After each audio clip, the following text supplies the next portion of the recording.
And welcome back. Our guest tonight is an active duty soldier from the hashtag I Didn't Join campaign. Maybe you guys have seen this. It's been demonized in the public. Some people saying this is a hoax. This is a very real movement, very real people that you're about to see. You're about to see one of these guys right now.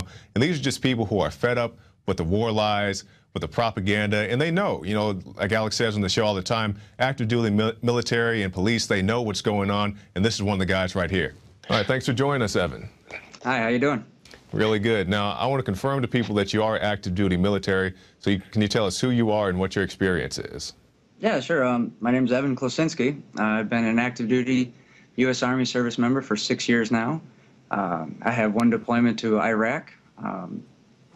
It's been kind of a stepping stone in my life to be a service member and to learn skills and some trades that I otherwise probably wouldn't have learned outside of it. I'm currently going to be deploying again here soon to Afghanistan. And other than that, I'm just proud to serve my nation and the people of America. And we definitely do appreciate your service. Now, Evan, can you tell us a little bit about the hashtag I Didn't Join campaign and what prompted you to become involved? I haven't had my Twitter account for very long, and I haven't done a whole lot on it. And then one day I decided to check it out, and I saw this, and I've always been a follower of Alex Jones on there and a number of other news media outlets. And you got to be fair and balanced, so you got to get the story from all sides as it's being told. Mm-hmm. And I came upon a posting from the Alex Jones show, and it was about the hashtag I Didn't Join. And I saw that other service members are willing to, stick their neck out on the line and to stand up for what they believe in. And that I think it's pivotal and critical for those of us in the service to let our leaders know, hey, what you're doing isn't right, and that we share the same view as the rest of the people of our country. I won't say the rest of us, because it is right now, 60-40 that do not favor action in Syria. But like those other service members, I share that opinion, and it dawned on me that what they're talking about is, in Afghanistan and in Iraq, we fought insurgents and people of the Taliban, and most importantly, Al-Qaeda. And there are Al-Qaeda in Syria, and apparently we're supporting them. So I'm going to fight them in one country, mm-hmm, and help them in another. It doesn't make sense. Why would anybody with a shred of common sense think that that was an okay thing to do? It doesn't make sense. I've lost friends, I've lost brothers and sisters in the military to those exact same people, and now they're considering this, that you're going to put us in that same area to help those people who want to kill us. It doesn't make sense. Now, Evan, I've come to the knowledge that not everybody in the military feels the same way as you do. You said you have a good majority, 60-40 or so, you said. But we have this graphic we're going to show our viewers. I know you can't see it, but this is a graphic of a soldier who definitely does not share your views and opinions. He's saying you don't join to say I refuse. Maybe you've seen this. I'm not sure if you have. Exactly. But he says, stop making your signs and get the F back to work. Yep. What do you think about that? That one right there, there's a blatant difference between blindly following and loyally serving. Mm-hmm. And that guy is a blind follower. He will be the person who, when they order you to fire on American citizens, God forbid, he's going to be the kind of guy who's going to pull that trigger, instead of looking back and going, are you serious, and questioning that completely unlawful order. Mm-hmm. That's who that guy is. And you'll notice, of all the pictures that you see out there, I'm pretty sure, because I've looked at him, I think he's the only one who's made something like that. Yes, that's the only one I've seen. I'm sure there are many posts at many places, but that's the only one I've seen. But it's not just him. We also have these articles. Here's one from the Huffington Post. Tea Party troops, and if you have any type of different opinion, you're automatically in a Tea Party, but Tea Party troops protest Syria strike on Facebook, raise questions about military code of conduct. And, this is, some writers, and not just here, but many other places, people are questioning your views and your stance. And, we see all these people that said, I didn't join to serve Al-Qaeda, to be Al-Qaeda's Air Force, and so forth. So what are your thoughts about that when you see these from these type of publications? Well, I mean, everybody is entitled to their point of view and their opinion, and you'll also see that there's the exact opposite of that with the group Oath Keepers. Mm-hmm. You know, if you don't know who they are, those are the guys who are active duty, reserve, retired, military from all branches, police, fire department, the Oath Keepers. These are people who swore an oath, and they're going to defend and uphold that oath to their dying breath. So you've got the Tea Party people who are being accused of for saying that they're feeling this way about it, and then you've got on the other side the Oath Keepers. You've got those people who are willing to uphold that oath, and they understand that there's a priority set in there, that when you take that oath, the first part of it is that you will uphold and defend the Constitution against enemies both foreign and domestic. And then the next part of it is that you will follow the orders of the president and officers appointed over you. So the precedence there is to uphold and defend the Constitution and then to follow orders. And if those orders aren't lawful and legal, you have a moral obligation to disobey. So if the Tea Party people, and I'm not saying they're bad, I'm not saying they're good, Mm-hmm.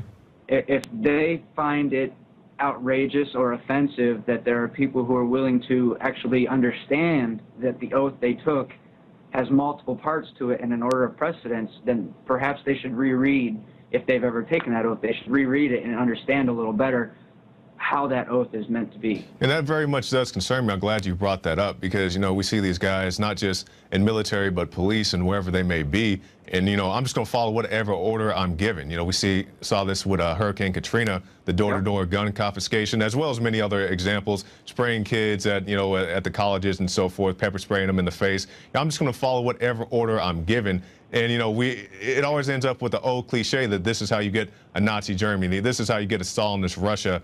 Does this concern you? With the gradual turn of our police forces into literally police state, I mean, look what happened after the Tsarnaev brothers bombed Boston. Mm-hmm. You know, you saw armed men going door to door to door, you know, not asking for permission, just boom, going in, saying, hey, we're coming in, we're looking. And not just that, they're running around the streets pointing firearms at journalists, putting them in their faces, you know, and other channels saying that never happened. We have it on camera from several different angles, you know, people being escorted out of their house by gunpoint, you know, and then they're like, well, they volunteered to leave. Well, yeah, they volunteered to leave. They didn't fight you when you pointed a gun in their face. Yeah. I'd volunteer to move too if I had somebody's gun pointed in my face and I didn't have a means of defending myself. Yeah, Mm-hmm. I'd voluntarily move too. So now, Evan, let me ask you this. You know, there's a lot of people out there and they're saying, you know, what's the big deal about the war in Syria? You know, it's just another country. You know, Obama got on TV and said they have chemical weapons without showing any real evidence other than the video that had the Al-Qaeda logo suspiciously in the corner, but saying that was the Assad regime. But, you know, from your opinion and your views, you know, is it a good deal to go into Syria? Should we have any type of intervention in Syria? On Syria, you know, the interesting thing, Syria is a sovereign nation state, and one of the more interesting facts about them is that they're not under the IMF. They don't fall under the big bankers that relatively control the rest of the world. Mm-hmm. And then also, you've got a civil war that's been going on for some time now that has absolutely nothing to do with us. It's their civil war. You know, that's not our fight to get into, and we have no real logical reason to do so. You know, the international laws state that you don't go and interfere in somebody else's civil war unless they ask you to. And as the rebels are not a recognized state, they do not have a governmental authority, they can't do that. We can't go in and say, hey, we're going to help these guys now, because we're going to support them and provide them money and weapons. We can't do that. It violates international law in itself. Now, if Assad said, hey, I need you some help here. Which is not happening, but yeah, go ahead. I know I haven't been the best guy. I'm a bit of a dictator, but I could use some help here. He has the international legal authority to do that. And then you look at the rebels and the makeup of them, who they are. Radical Islamists, some moderate Islamists, as Secretary of State Kerry has pointed, And John McCain has said these are moderates. Even though he goes out there and hangs out with the people and says, I was never hanging out with no terrorist. Those people he was hanging out with are actual identified terrorists, yeah. I saw that too. It was kind of a chuckle there, but at the same time, I mean, look at who he is. And then a good portion of those, they're a bit more than just radical. They're Al-Qaeda. They're CIA and FBI terrorist watch list groups.